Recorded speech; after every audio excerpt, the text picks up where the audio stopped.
রহমতের নবী এসে কন্যাদের ইজ্জত বাড়ায় দিলেন, নারীদের ইজ্জত বাড়ায় দিলেন। হত্যা চলবে না।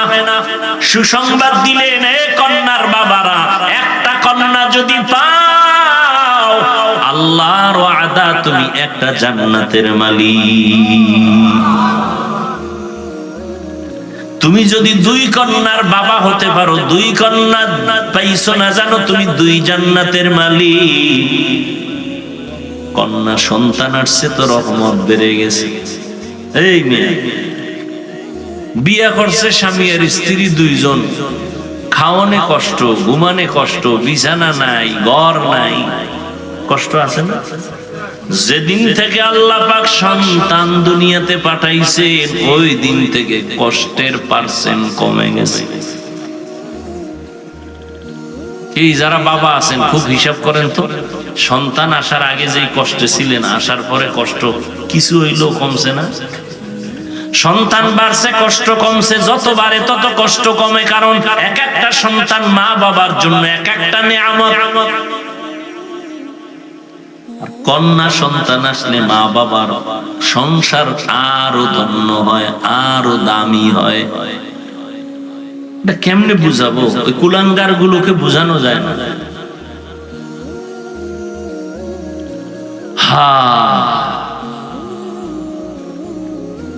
রহমতের নবী কন্যাদের সম্মান সবার ঊর্ধ্বে দিলেন, নারীদের সম্মান বাড়ায় দিলেন। কেন? নারীরা সমস্ত নবীদের মায়ের মতো মা, সাহাবায়ে কেরামের মায়ের মতো মা, আলেমের মা, হাফেজের মা। যত সন্তান দুনিয়াতে ভালো মনে করেন, এসপি সাহেব ভালো, এমপি ভালো, মন্ত্রী ভালো, ওসি ভালো, চেয়ারম্যান ভালো, সব ভালোর পেছনে, সব ভালোর পেছনে মায়ের অবদান। মা ভালো, সন্তান ভালো। মায়ের আদর্শের কারণে সন্তানের আদর্শ ভালো। মায়ের চরিত্র ভালো তো সন্তানের চরিত্র ভালো। এরে আম্মা জানেরা, অনেকে তো বিয়া করিয়াও কান্না করে, কত তদবির করে সন্তান পায় না। আল্লাহ আপনাদের যাদেরকে সন্তান দান করেছেন নিয়ামত মনে করেন, সুন্দর নাম রাখেন, আদব শিক্ষা দেন। ডাক্তার বানাবেন, ইঞ্জিনিয়ার বানাবেন, প্রফেসর বানাবেন, তবে বেয়াদব বানাবেন না। আদর্শবান ডাক্তার বানায় যান, আদর্শবান ইঞ্জিনিয়ার বানাবেন। জীবনটা ধন্য, দুনিয়াতেও আপনার সুনাম, পরকালেও সুনাম। সন্তান ডাক্তার হইয়াও কোরআন পড়ায় যাবেন, নবীর সুন্নত অনুযায়ী চলবে, মাঝে মাঝে কোরআন পড়ে দোয়া করবে। ইঞ্জিনিয়ার বানাইছেন কিন্তু কোরআনটা পড়ায় দিছেন, কোরআন পড়ে মা বাবার জন্য গোপনে গোপনে দোয়া করে। ডাক্তার বানাবেন, কোনো বাধা নাই রে মা। এখন থেকে সন্তানটারে আদর্শওয়ালা বানান, নবীর আদর্শওয়ালা বানায় দেন। এই যুবকেরা, আমার নবীর আদর্শের থেকে দামি কোন আদর্শ আর কারো কাছে আসেনি। আমার নবীর আদর্শ সবার শ্রেষ্ঠ। কি? রহমতের নবীকে আল্লাহ জগৎ সমূহের রহমত করে পাঠাইছেন। শুধু দুনিয়ার জন্য না, আখিরাতের জন্য না, সমস্ত জগতের জন্য। বলে সমস্ত জগৎ মানে কি? রূহের জগৎ একটা জগৎ, ওই জগতের জন্য নবী রহমত। মায়ের গর্ভের জগৎ আলাদা জগৎ, এই জগতের জন্য নবী রহমত। দুনিয়ার জগৎ আলাদা জগৎ, এই জগতের জন্য নবী রহমত। কবরের জগৎ আলাদা জগৎ, এই জগতের জন্য নবী রহমত। হাসরের ময়দানের জগৎ আলাদা জগৎ, ওই জগতের জন্য নবী রহমত। জান্নাত ও জাহান্নামের জগৎ ভিন্ন জগৎ, ওই জগতের জন্য নবী রহমত।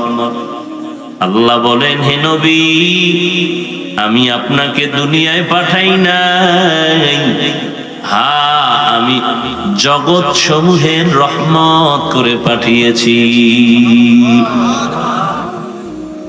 নবীর জিন্দেগীর সবটাই রহমতে ভরা। নবীর জীবনে কোনো মিথ্যা কথা নাই, কোনো গালি নাই, গালির জবাব নাই। চোখ গরম করে নবী কারো দিকে তাকান নাই। 13টা বছরের মধ্যে মক্কার পরিবেশকে সুন্দর পরিবেশে রূপান্তরিত করেছেন। যারাই নবীর আদর্শ গ্রহণ করেছেন আল্লাহ তাদেরকে দুনিয়ায় চমকায় দিয়েছেন, হাসরের ময়দানে আল্লাহ তাদের আরো চমকায় দিবেন। রহমতের নবী আমার, দুনিয়ার জগতের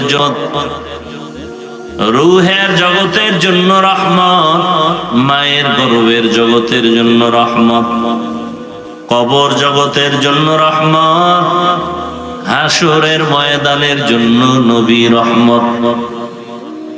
দুনিয়ার জগতের জন্য নবী রহমত, তাও আবার আলাদা আলাদা ভাগ। নবী শুধু মুসলমানের জন্য রহমত না, বিধর্মীদের জন্য নবী রহমত। নবী শুধু পুরুষের জন্য রহমত না, নারীদের জন্য নবী আলাদা রহমত। নবী যেমন মানুষের জন্য রহমত, জিনের জন্য রহমত, নবী শয়তানের জন্য রহমত। শয়তান নবী কয় আমারেও শয়তান ধোঁকা দেয়, কিন্তু আমি এডারে লাইনে ফালাইয়া বুদ্ধি কইরে এডারে কালেমা পড়ায় ফেলাইছি, এডারে আমি মুসলমান বানায় ফেলছি, আর আমাকে ধোঁকা দেওয়ার কোনো সুযোগ নাই। নবী জিনের জন্য রহমত, জঙ্গলের প্রাণীদের জন্য নবী রহমত, গাছের জন্য নবী রহমত, মাছের জন্য নবী রহমত, পশুর জন্য নবী রহমত, উড়ন্ত পাখির জন্য রহমত, গর্তের পিপিলিকার জন্য আমার নবী রহমত। একটা একটা আলাদা। নবী গাছের জন্য কিভাবে রহমত, খেজুর গাছে টেক লাগায়া, একটা মরা খেজুর গাছ নবী টেক লাগায়া জুমার খুতবা পড়েন, ঈদের খুতবা পড়েন। কিছুদিন পরে সাহাবায়ে কেরাম আবদার জানাইলেন নতুন একটা মিম্বর বানান খুতবা পড়ার জন্য, এই গাছটাকে বাদ দেন। নবী কয় দাও। নবী যখন নতুন মিম্বর বানাবার সিদ্ধান্ত নিলেন, মানুষ কানলে যেমন আওয়াজ হয়, মরা খেজুর গাছের থেকেও কান্নার আওয়াজ। এটা কেমনে সম্ভব? এটা কেমনে সম্ভব? যুক্তিতে ধরে না। তোমার যুক্তির মেমোরির সীমানা কত? 1 GB না 2 GB? তোমার মেমোরির জিবি কত? দুনিয়াতে যেই বাচ্চা আসলো, শিশু বাচ্চা, ও যখন আব্বু বলে ডাক দেয়, আম্মু বলে ডাক দেয়, আব্বুরে আব্বু কয়, আম্মুরে আম্মু বলে, ভিন্ন কাউকে আব্বু বলে না, আম্মু বলে না। ওর মধ্যে একটা বুঝ আছে, মেধাস। আমারও মেধা আছে, সন্তানেরও আছে, তবে এক না। কি কেন এক না? বলে মেমোরির ডিজাইন এক, মেমোরির কালার এক, ভেতরের জিবি এক। কথা কও না? মেমোরির ডিজাইন কালার এক, জিবি এক না। 1 GB মেমোরির যেই ডিজাইন, 2 GB মেমোরির সেই একই ডিজাইন, 8 GB মেমোরির সে একই ডিজাইন। এই পণ্ডিতেরা বহুত বুদ্ধি লয়ে বয়ে রইছে, এটা আমার একটু বুঝাও তো। একই মেমোরি, এটা পাতলা। 1 GBর সাইজটাও যেমন 4 GBর সাইজও, তাহলে পাওয়ার কোনটার বেশি? কথা কয় না। কারণ কি? সাইজ তো এক, এটার পাওয়ার এমনি আলাদা হইলো কেমনি? বাস এটা নিয়ে গবেষণা কর। মাথার সাইজ সমান সমান, কিন্তু ভেতরের জিবি সমান না। এই কারণে তুমি টুপি পরতে লজ্জা পাও, আমি টুপি না পরলে লজ্জা পাই। কেন? তোমার জিবি আর আমার জিবি এক না। তুমি দাড়ি কাটতে খুশি, আমি দাড়ি কাটলে বড় লজ্জা পাই, তুমি রাখতে লজ্জা পাও। আমি মসজিদে ঢুকতে খুশি হয়ে যাই, না ঢুকলে লজ্জা লাগে, তোমার মসজিদে ঢুকতে লজ্জা লাগে। অথচ তুমিও মুসলমান, আমিও মুসলমান, তোমার আল্লাহ আমার আল্লাহ এক, নবী এক, কোরআন এক, হাদিস এক, কাবা এক, ধর্ম এক, কালেমা এক, নাকি আলাদা? মরণকালে কাফন হবে এক, তোমারও 3 কাফন হবে, আমারও 3টা কাফন হবে, কালার হবে আলাদা। কি পণ্ডিত ভাইরা খুব বুদ্ধি লয়ে ঘুরেন, আমাকে হুজুর গো বলেন আমরা বোকা। আমরা আসলেই বোকা, না হয় আপনি যেই পরিমাণ আমাদের গালি দেন, যেই পরিমাণ আমাদের উপরে জুলুম করেন, নিজে ডান হাতে বাম হাতে লাখ লাখ টাকা কামাই করেন, ইমামের মাসে বেতন দেন 5,000, 6 মাস বাকি, এরপরও আমরা গালি দেই না, বরদোয়া করি না, হাসি মুখে সালাম দেই। আমরা বোকা না হইলে আপনাদের কথার সামনে হাসি মুখ দিতাম না, কারণ আমি আপনার থেকে পাওয়ার আলা, আমার ইমানের পাওয়ার আছে, আমলের পাওয়ার আছে, পিওর খানার পাওয়ার আছে। আপনার খানার ভেজাল আছে, আমার খানায় কোনো ভেজাল নাই, পিওর। আপনার কামাই রুজিতে ভেজাল আছে, আমার কামাই রুজির মধ্যে কোনো হারাম নাই, ভেজাল নাই। অতএব আমি ঈমান আমল আর শরীর দিয়া শক্তিতে অনেক উপরে। আপনার 2 হাত, আমারও 2 হাত, আর থাপ্পড় একটা দিলে আপনারা বসে পড়লে আর উঠতে পারবেন না। কিন্তু আমরা চিন্তাও করি না, হাজারো গালির সামনে মাথায় হাত দিয়া হাসি মুখে কথা বলি।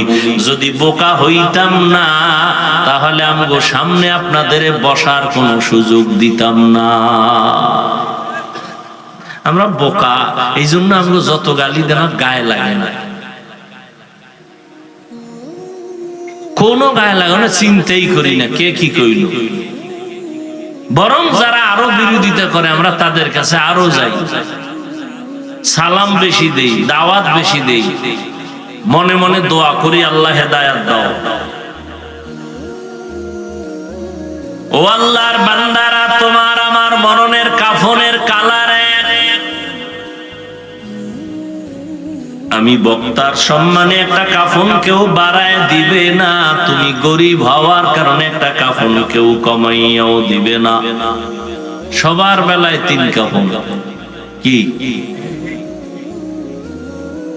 মন্ত্রী সাহেবরা দুনিয়া থেকে বিদায় হয়ে গেলে তার এত সম্মান, একটা কাফন বেশি হবে? একটাও না। প্রধানমন্ত্রী মহিলাদের কাফন হবে 5টা, কিন্তু প্রধানমন্ত্রীর একটা কাফন বেশি হবে।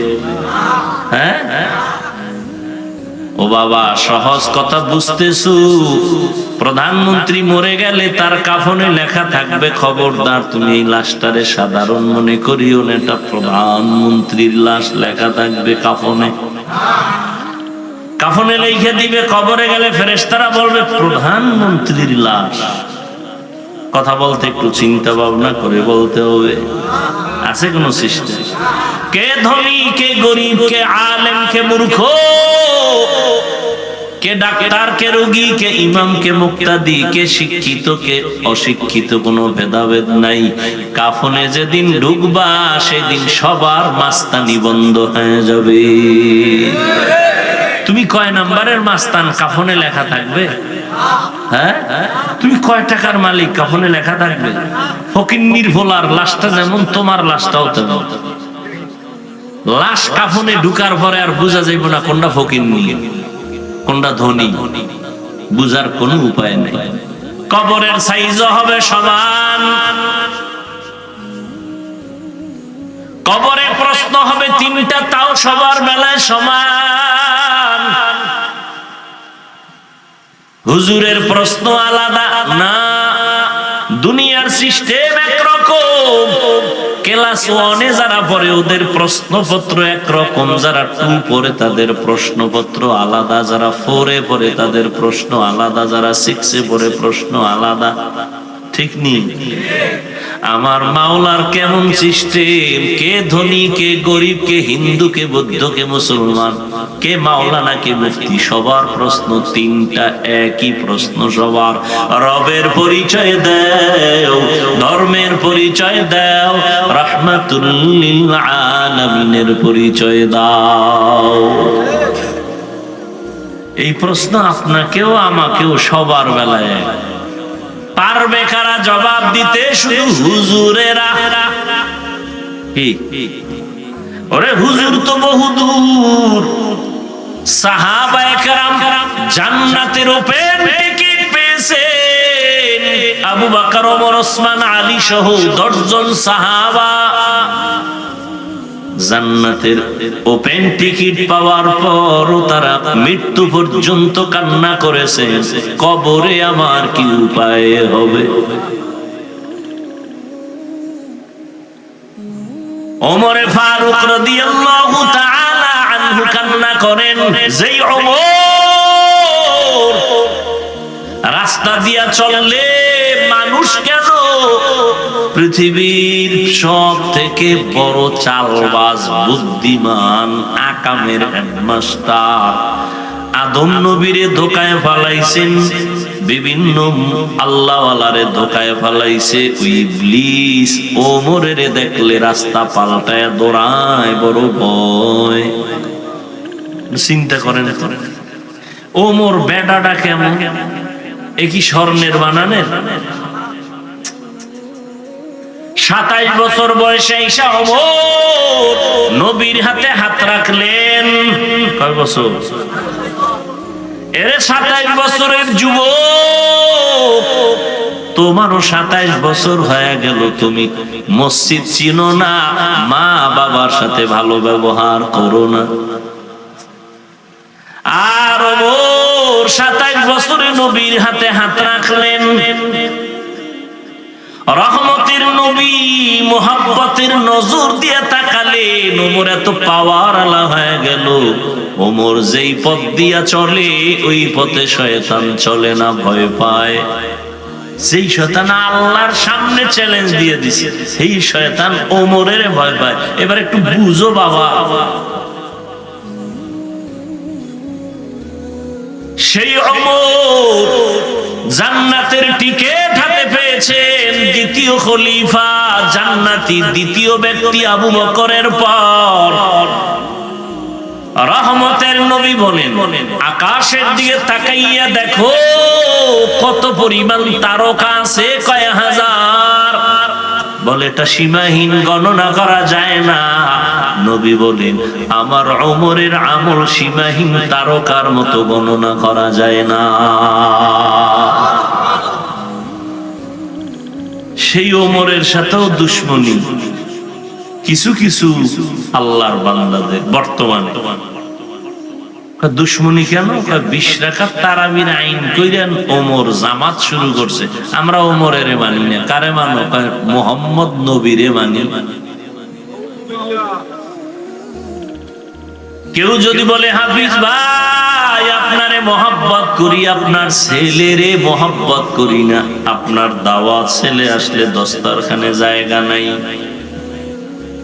থাকবে মহব্বত? এটা কি আসলে মহব্বত না? ডাল মে কুছ কালা হে। ওমরের মানে না, মুহাম্মদের মানে। আমগো গ্রামে কয় অতি ভক্ত চোর, অতি বেয়াদব ডাকাত। অতি ভক্ত, অতি বেয়াদব ডাকাত। ওমরে ফারুক রাদিয়াল্লাহু তাআলা আনহু কেমন মায়ার নবীর আদর্শের পাগল। কোথাও দাওয়াত দিয়েছে, খানা খাইতে বসছেন, একটা সুন্নতের উল্টা কিছু দেখতে পারতেন না ওমর। এত মজবুত ওমর। রোম সম্রাটের পক্ষ থেকে অর্ডার, ওমরের খেলাফত, ওমরের খেলাফত সহ্য করা যায় না। ওমরের এত নাম, এত দাম, এত দাপট। আসলে ওমরের বডিগার্ড কয়জন? আছে?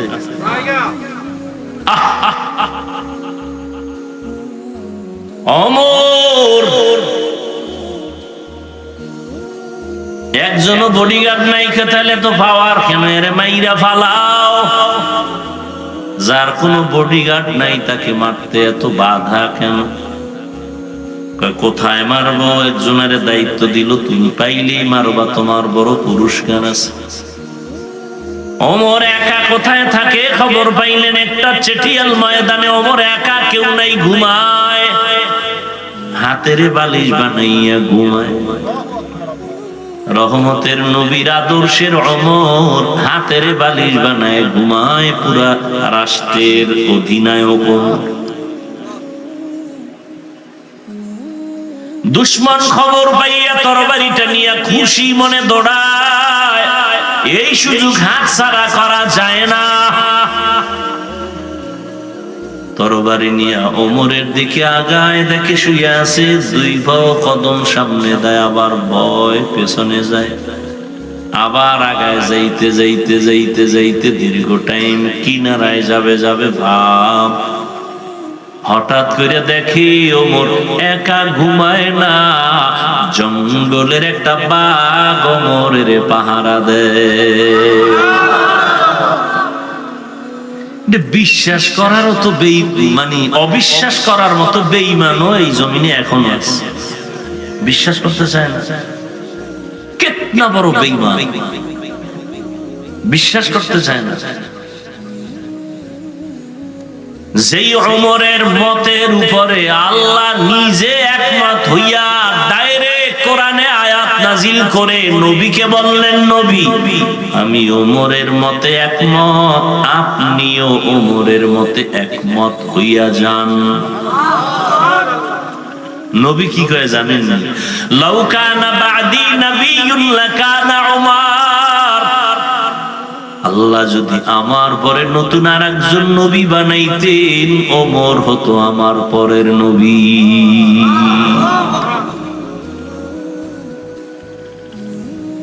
সেই ওমর একা একা চলে, কোনো বডিগার্ড নাই, সিকিউরিটি গার্ড নাই। দুশ্মন গিয়া দেখে ওমর একা ঘুমায় না, পাহারাদার আছেন। কে? দেখে উঠাছে, তরবারিটা হাত থেকে ভইরা গেছে, বাঘ দেখা ভয়ে। ওমর চেতন হয়ে গেলেন, নজর করে দেখে অচেনা একজন মানুষ তরবারি নিচে পড়ছে। কয় ভয় পাইও না, কে তুমি, কোথার থেকে আসছো? কয় আলা, আমি আসছি আপনাকে জবাই করার জন্য, হত্যা করার জন্য। কিন্তু সেই অবস্থা দেখলাম। বলে আমি একা চলি না, আমাদের আপন একজন আল্লাহ।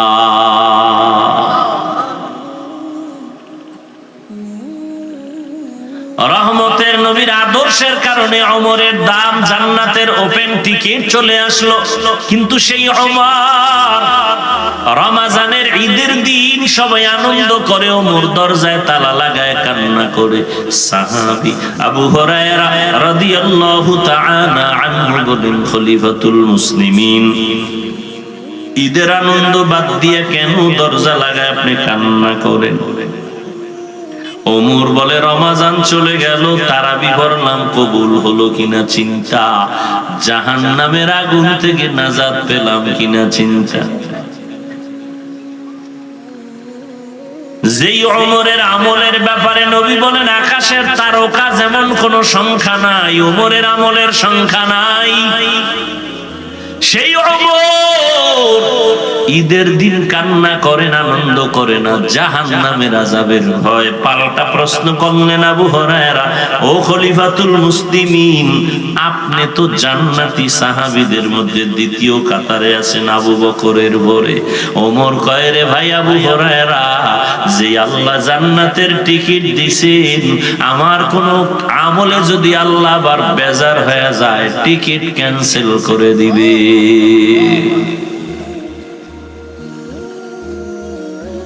وَمَا أَرْسَلْنَاكَ إِلَّا رَحْمَةً لِلْعَالَمِينَ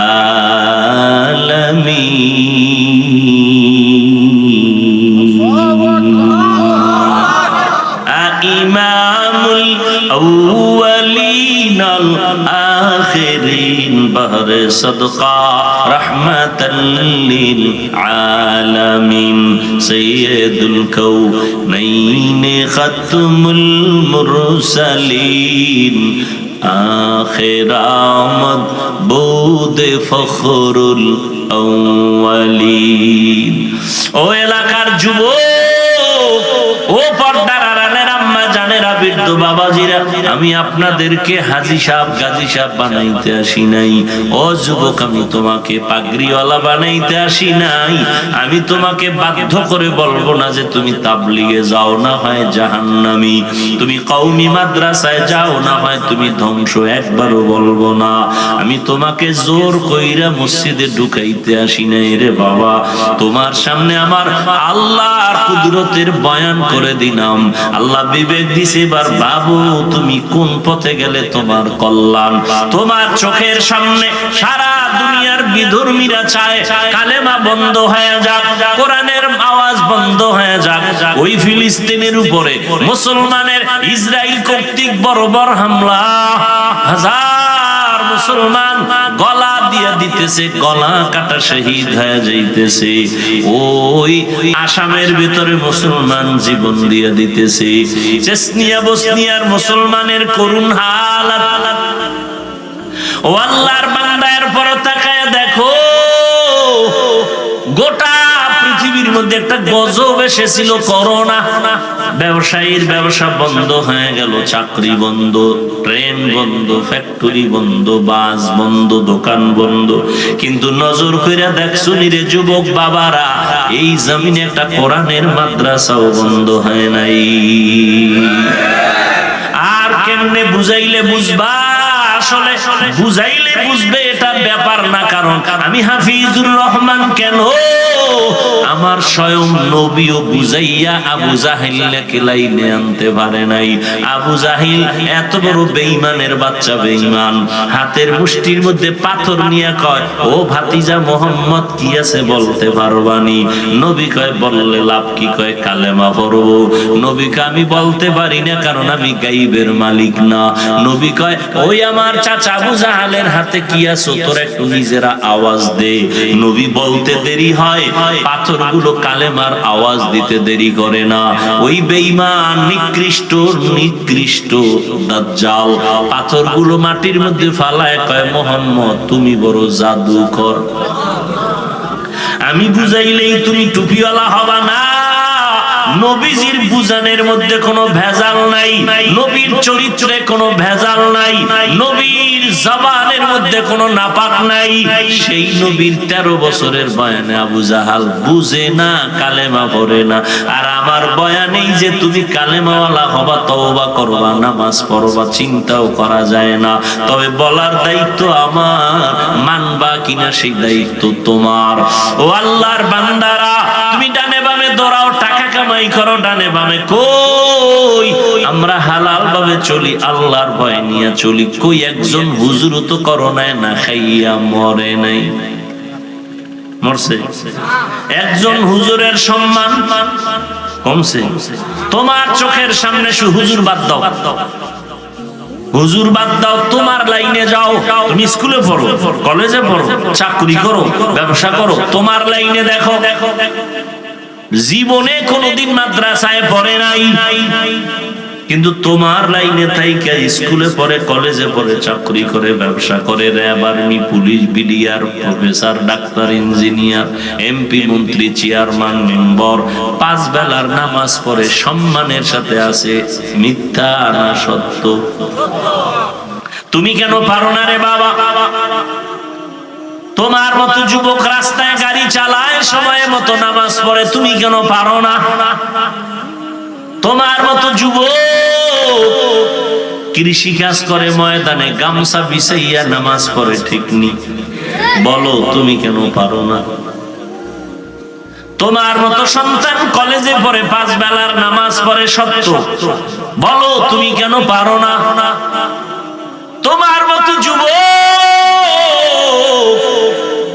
চাকরি করে, ব্যবসা করে, শ্রমিকের কাজ করে, 5 ওয়াক্ত নামাজ পড়ে আসেনি, বলো তুমি কেন পারো না? তোমার কপাল বুঝি মন্দ, মা বাবার বরদোয়া লাগছে কপালে, গুনার কারণে আমার আল্লাহ বেজার হয়ে গেছে। আমি তো তোমাকে বলি নাই ডাক্তার হইও না, ইঞ্জিনিয়ার হওয়া যাবে না, আলেম হওয়া লাগবে তো বলি নাই, বরং তুমি ডাক্তার হও, একজন ইঞ্জিনিয়ার হও, তুমি একজন প্রফেসর হও, তুমি চাকরি করো, ব্যবসা করো, রসুলের আদর্শের মালা গলায় লাগাও, 5 বেলার নামাজ পড়ো, মা বাবার দোয়া নিয়ে চলো, ওলামায়ে কেরামের পরামর্শ নিয়ে চলো, মানুষের সাথে ভালো আচরণ করো, তোমার ব্যবহার মানুষের দেহ যেন মরিয়া গেল দোয়া করে ছেলেটার ব্যবহার এত সুন্দর, দোয়া ছাড়া গাইতে পারবা না। এর মধ্যে মুরব্বীদের দোয়া লাগবে, বড় দোয়া নিলে কোনোদিন সম্ভব না। শিক্ষকের সাথে পাওয়ার দেখাও না, কিসের পাওয়ার? মা বাবার সাথে মেজাজ দেখাও, আর মানুষ পাইলি না, মা বাবার সাথে মেজাজ দেখাইলি, বেয়াদবি সব জায়গায় চলে না, মেজাজ দেখানো সব জায়গায় যায় না, মা বাবার সাথে মেজাজ চলে না, শিক্ষকের সাথে পাওয়ার চলে না। পাওয়ার দেখাবি, মরার আগে বিছানায় পঙ্গু হয়ে থাকবি, আর আল্লাহর কাছে মাফ চাইলেও তোর ক্ষমা নাই, বাইতুল্লাহ ধইরা লাব্বাইক বইলা কানলেও তোর ক্ষমা নাই, কারণ শিক্ষক যদি ক্ষমা না দেয় আল্লাহও দিবেন না, মা বাবা ক্ষমা না দিলে আল্লাহও দিবেন না, কারণ এটা বান্দার হক। এখনো সময় আছে, তওবা করো, মনেরে বুঝাও। তোমার মতো যুবক যদি স্কুল কলেজে পড়িয়া নামাজ পড়ে, মা বাবার দোয়া নিয়ে চলে, তুমি কেন পারো না? তোমার মতো যুবক যদি দিনের লাইনে আসতে পারে, জেনারেল লাইনে থাইকে তুমি কেন পারবা না? কই দিনের লাইনে চলার কারণে লেখাপড়া বন্ধ হয় নাই, ব্যবসায়ীর ব্যবসা বন্ধ হয় নাই, চাকরিজীবীর চাকরি যায় নাই। আসলে তোমার মনের দুর্বলতা, শয়তান তোমার উপরে গালেব হয়ে গেছে। রহমতের নবীর আদর্শের মালা গলায় লাগাও। ১৫০০ বছর আগে নবী চ্যালেঞ্জ দিয়ে গেছেন, যারা আমার আদর্শ ধরে রাখবা তাদের সম্মান কখনো নষ্ট হবে না। এরে নবীরা শেখ উম্মতের দল, রহমতের নবী আসছেন, যুবকদের সুসংবাদ দিয়া গেছেন। যুবকেরা নবীর উপকার করেছে, বুড়ারা নবীর বিরোধিতা করেছে। ও যুবক, আজ তোমার দ্বারা নবীর উপকার হবে, সুন্নতের আমল হবে, তোমার দ্বারা কেন সুন্নত জবাই হয়? ও পর্দার আড়ালের আম্মা জান, এমন এক সময় নবী মক্কা নগরীতে আসছেন, নারীদেরকে ওরা পছন্দ করে না, কন্যা সন্তান হলেই বাবা গলা টিপে হত্যা করে মেরে ফেলে লজ্জায়, কন্যা পছন্দ করে না কেউ। বর্তমানেও কিন্তু কিছু কুলাঙ্গার বাচ্চা আছে জমিনে, কুলাঙ্গার, ওরা মাইয়া হইলে বড় কষ্ট পায়। এরকম কুলাঙ্গার পোষে নেই, বউর সাথে রাগ করে কথাই কয় না, মাইয়া হলো কেন? অথচ 10টা ছেলে বাবার জন্য জানা করে, একটা মাইয়া বাবার জন্য জীবন দিতে রেডি। যার মাইয়া নাই বুঝানো বড় কঠিন হয়ে যাবে। 10টা ছেলে বাবার ক্ষতি করছে, কোনো মেয়ে বাবার ক্ষতি সহসায় করে না। ছেলেরা বাবা অসুস্থ হয়ে গেলে মনে মনে চায় মরে যা, টাকা নিয়ে আমি আরাম করব। আর মেয়েরা পাগলনির মতো কান্দে, বাবার অসুস্থতাও মেনে নিতে পারে না।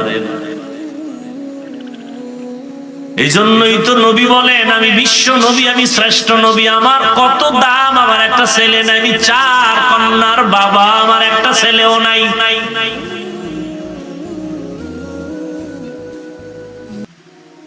মক্কার মুশরিকরা বলছিল মুহাম্মদ মইরা গেলে ওর বংশ রক্ষা করার কেউ নাই, ছেলেও নাই। অথচ দুনিয়াতে বর্তমানে নবীর বংশ রক্ষার জন্য উম্মতের অভাব নাই,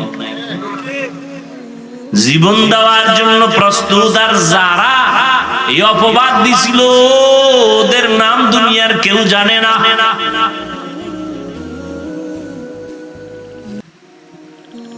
এরে আল্লাহর গোলাম,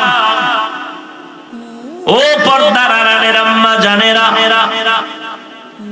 রহমতের নবী এসে কন্যাদের ইজ্জত বাড়ায় দিলেন, নারীদের ইজ্জত বাড়ায় দিলেন। হত্যা চলবে না, সুসংবাদ দিলেন, এ কন্যার বাবারা, একটা কন্যা যদি পাও, আল্লাহর ওয়াদা, তুমি একটা জান্নাতের মালিক। তুমি যদি দুই কন্যার বাবা হতে পারো, দুই কন্যা পাইছো না জানো, তুমি দুই জান্নাতের মালিক। কন্যা সন্তান আসছে তো রহমত বেড়ে গেছে। এই মেয়ে বিয়া করছে, স্বামী আর স্ত্রী দুইজন, খাওয়ানে কষ্ট, ঘুমানে কষ্ট, বিছানা নাই, ঘর নাই, কষ্ট আছে না? যেদিন থেকে আল্লাহ পাক সন্তান দুনিয়াতে পাঠাইছেন, ওই দিন থেকে কষ্টের পার্সেন্ট কমে গেছে। এই যারা বাবা আছেন খুব হিসাব করেন তো, সন্তান আসার আগে যেই কষ্টে ছিলেন, আসার পরে কষ্ট কিছু হইলেও কমছে না?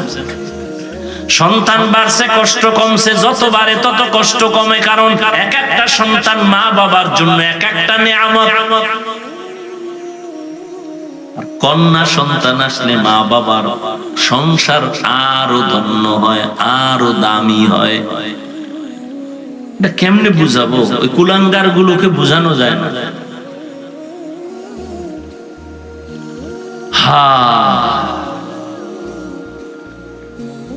রহমতের নবী কন্যাদের সম্মান সবার ঊর্ধ্বে দিলেন, নারীদের সম্মান বাড়ায় দিলেন। কেন? নারীরা সমস্ত নবীদের মায়ের মতো মা, সাহাবায়ে কেরামের মায়ের মতো মা, আলেমের মা, হাফেজের মা।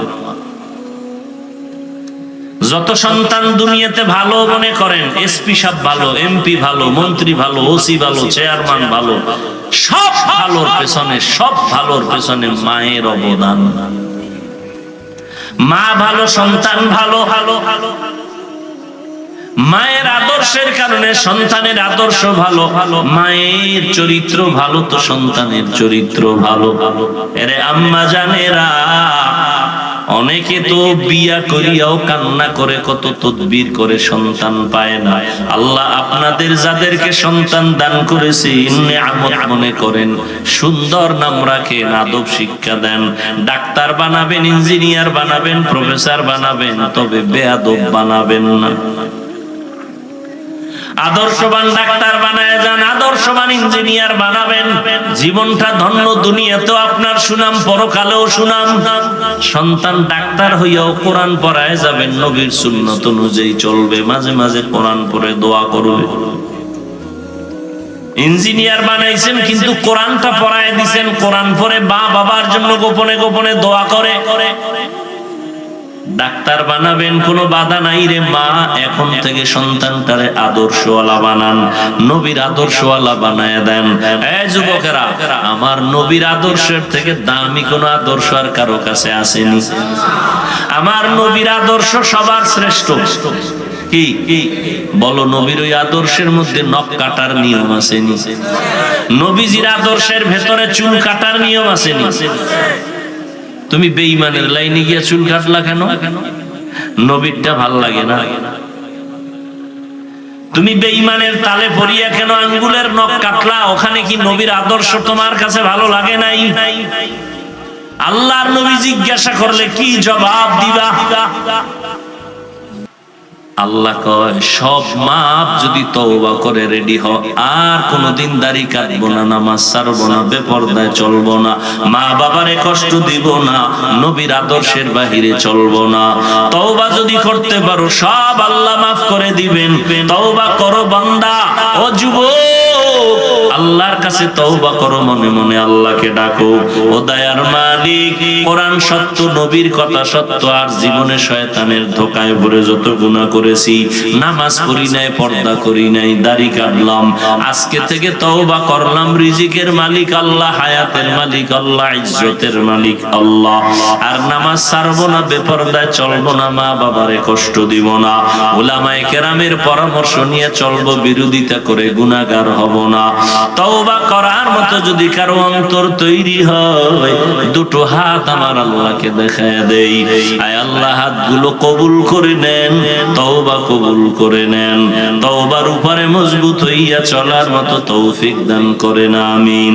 আলহামদুলিল্লাহি রাব্বিল আলামিন, ওয়াসসালাতু ওয়াসসালামু আলা সাইয়্যিদিল আমবিয়া ওয়াল মুরসালিন ওয়া আলা আলিহি ওয়া আসহাবিহি আজমাইন। ইয়া আরহামার রাহিমিন, ইয়া আরহামার রাহিমিন, ইয়া আরহামার রাহিমিন। রব্বিরহামহুমা কামা রব্বায়ানি সগীরা। আল্লাহুম্মা ইন্নাকা আফুউন তুহিব্বুল আফওয়া ফা'ফু আন্না। আল্লাহুম্মা ইন্না নাসআলুকা রিযাকা ওয়াল জান্নাহ ওয়া নাউযু বিকা মিন সাখাতিকা ওয়ান নার। ও দয়ার মালিক, উলামায়ে কেরাম, মুরব্বী, হাজী সাহেব, কত যুবক, কত ছাত্র ভাই, পর্দার আড়ালে মা বোনেরা হাত তুলেছেন। মেহেরবানি করে আমাদের জীবনের সকলের সমস্ত গুনাহগুলো মাফ করে দেন আল্লাহ। আয় আল্লাহ, মাহফিল কবুল করে নেন। আয়োজনকারী, সহযোগিতাকারী, দান সদকাকারীদের কবুল করে নেন। ঘরে ঘরে শান্তি দান করেন, সুন্নাতওয়ালা জিন্দেগি দান করেন। আয় আল্লাহ, সারা দুনিয়াবাসীকে মাফ করে দেন। ফিলিস্তিনের মুসলমানদের উপরে রহমত দান করেন। ইসরায়েলের জালেমদের জুলুম থেকে হেফাজত করেন। বিদেশের ঘরে প্রবাসে আমার ভাই বোন যারা আছে হেফাজত করেন। হালাল ভাবে রুজি রোজগারে বরকত দান করেন, হারাম থেকে হেফাজত করেন। বাংলাদেশ শান্তির দেশ বানায় দেন। প্রশাসনিক ভাবে যারা কাজ করে, জনপ্রতিনিধির দায়িত্বে যারা দিনদার বানায় দেন। উলামায়ে আহলে হকের বিজয় দান করেন, বাতিলের মোকাবেলায় বিজয় দান করেন। ও আল্লাহ, মিথ্যা মামলা থেকে কুদরতের দ্বারা মুক্তির ব্যবস্থা। রহমতের নবী এসে কন্যাদের ইজ্জত বাড়ায় দিলেন, নারীদের ইজ্জত বাড়ায় দিলেন। হত্যা চলবে না। সুসংবাদ দিলেন, এ কন্যার বাবারা, একটা কন্যা যদি পাও, আল্লাহর ওয়াদা, তুমি একটা জান্নাতের মালিক। তুমি যদি দুই কন্যার বাবা হতে পারো, দুই কন্যা পাইছো না জানো, তুমি দুই জান্নাতের মালিক। কন্যা সন্তান আসছে তো রহমত বেড়ে গেছে। এই মেয়ে বিয়ে করছে, স্বামী আর স্ত্রী দুইজন, খাওয়ানে কষ্ট, ঘুমানে কষ্ট, বিছানা নাই, ঘর নাই, কষ্ট আছে না? যেদিন থেকে আল্লাহ পাক সন্তান দুনিয়াতে পাঠাইছেন, ওই দিন থেকে কষ্টের পার্সেন্ট কমে গেছে। এই যারা বাবা আছেন, খুব হিসাব করেন তো, সন্তান আসার আগে যেই কষ্টে ছিলেন, আসার পরে কষ্ট কিছু হইলেও কমছে না? সন্তান বাড়ছে, কষ্ট কমছে। যত বাড়ে তত কষ্ট কমে, কারণ এক একটা সন্তান মা বাবার জন্য এক একটা নেয়ামত। কন্যা সন্তান আসলে মা বাবার সংসার আরো ধন্য হয়, আরো দামি হয়।